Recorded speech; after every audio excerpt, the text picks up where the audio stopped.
સૌરાષ્ટ્રનું Paris કહેવાતું મોરબી માત્ર કાગળ ઉપર પેરિસ રહ્યું હોય તેવું લાગી રહ્યું છે। અનેક એવા વિસ્તારો મોરબી અને આસપાસ જોવા મળી રહ્યા છે કે જ્યાં હજી સુધી પ્રાથમિક સુવિધાઓ ઊભી થઈ શકી નથી અને આવો જ એક વિસ્તાર જે છે એ મોરબીના ઘૂંટુ પાસે આવેલ રામકો વિલેજ સોસાયટી કે જ્યાંના રહીશોમાં હવે જન આક્રોશ ફાટી નીકળ્યો છે। તેમની પ્રાથમિક સુવિધાઓ વર્ષોથી માંગણી છતાં પણ પૂરી ન થતાં હવે તેઓ આંદોલનનો રસ્તો અપનાવે તો પણ નવાઈ ના કહેવાય। જુઓ આ અહેવાલ। આ દ્રશ્ય મોરબીના લાલબાગ સેવા સદનમાં આવેલી ગ્રામ્ય મામલતદાર કચેરીના છે, જ્યાં ઘૂંટુ ગામ નજીક આવેલા રામકો વિલેજ સોસાયટીના લોકોને છેલ્લા 15 વર્ષથી પ્રાથમિક સુવિધાઓ મળતી નથી તે મુદ્દે રજૂઆત કરવા આવ્યા છે। છેલ્લા 15 વર્ષથી તેમની રજૂઆત સાંભળવામાં આવતી નથી, જેના કારણે તેઓમાં રોષ છે। ગ્રામ પંચાયતથી લઈ તમામ મુખ્ય કચેરીઓમાં અગાઉ અનેક વખત રજૂઆત કરવામાં આવી હતી, છતાં કોઈ ઉકેલ ન આવતા આજે ફરી મામલતદાર કચેરીમાં રજૂઆત કરવા પહોંચ્યા હતા અને તેમની માંગણી મુદ્દે ઉગ્ર રજૂઆત કરી હતી અને જો તંત્ર તેમની રજૂઆત નહીં ધ્યાનમાં લે તો ઉગ્ર આંદોલન કરવાની ચીમકી પણ આપવામાં આવી છે। ઘૂંટુ રોડ પર આવેલ રામકો વિલેજ સોસાયટી 2009માં અસ્તિત્વમાં આવી હતી। છેલ્લા 15 વર્ષથી આ વિસ્તારના તંત્ર એક પણ સુવિધા પહોંચાડી શકી નથી। અહીં રોડ પર વહેતા ગટરના પાણી ભરાયેલા રહેતા રોડ પર મસમોટા ખાડા પડી રહ્યા છે, જેમાં લોકો વાહન ચલાવીને પણ નીકળી ન શકે તેવી સ્થિતિ છે। આ વિસ્તારમાં કોઈ બીમાર હોય તો એમ્બ્યુલન્સ પણ ગેટ સુધી આવે છે, રિક્ષા કે અન્ય પેસેન્જર વાહનો અંદર સુધી આવતા નથી।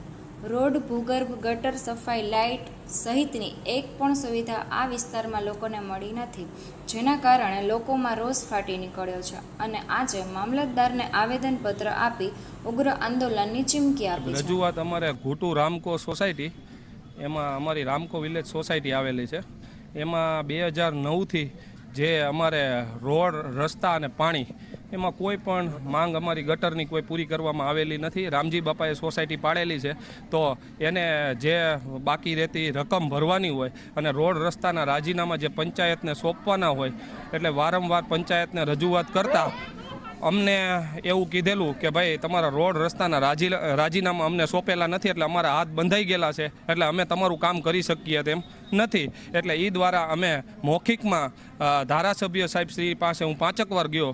5 વાર મને એવી બાહેધરી આપી ફોન કરીને ડીડીઓ સાહેબશ્રીને કે સોસાયટીનું ભંડોળમાંથી આપો અને કંઈક કરો, પણ જ્યારે જઈ ત્યારે વાહવાતની વાતું થાય છે પણ કામ કાંઈ થતા નથી। વારંવાર રજૂઆત કરવા છતાં ધારાસભ્ય સાહેબશ્રીનું પાણી પણ હલતું નથી। તો આજ અમારી સોસાયટી આજ ઘરે ઘરે ખાટલો છે માંદગીનો અને આજ અમે જે સોસાયટી બધા હેરાન થઈએ છીએ, કોઈ રિક્ષાવાળો અમારી ત્યાં આવવા તૈયાર નથી અને રોડ રસ્તાની હાલત એટલી બધી ગંભીર છે કે કાલે એક છોકરો પડી ગયેલો, એને 9 ટાંકા આવેલા છે। તો અમારી સોસાયટી આજે આ જે માંગ સાથે નીકળી છે કે અમને પાણી આપો, રોડ આપો અને ગટર આપો, જેથી કરી અને અમે સારું એવું જીવન જીવી શકીએ। અમે મીડિયમ વર્ગના માણસો છીએ અને અમારે અત્યારે 800 ને 1000ના પાણીના ટાંકા પોસાય એમ નથી। આ મોંઘવારીનો માર અમને મારી નાખશે અને જો આ અમારી રજૂઆત લેવામાં નહીં આવે તો અમે ગાંધી ચીલિયા માર્ગે પણ હાલશું। અને વડાપ્રધાન મોદી સાહેબે જે એવું કીધેલું કે હર ઘર જલ નલ યોજના, તો અમારે તો 1000ના ટાંકા મંગાવવા પડે છે।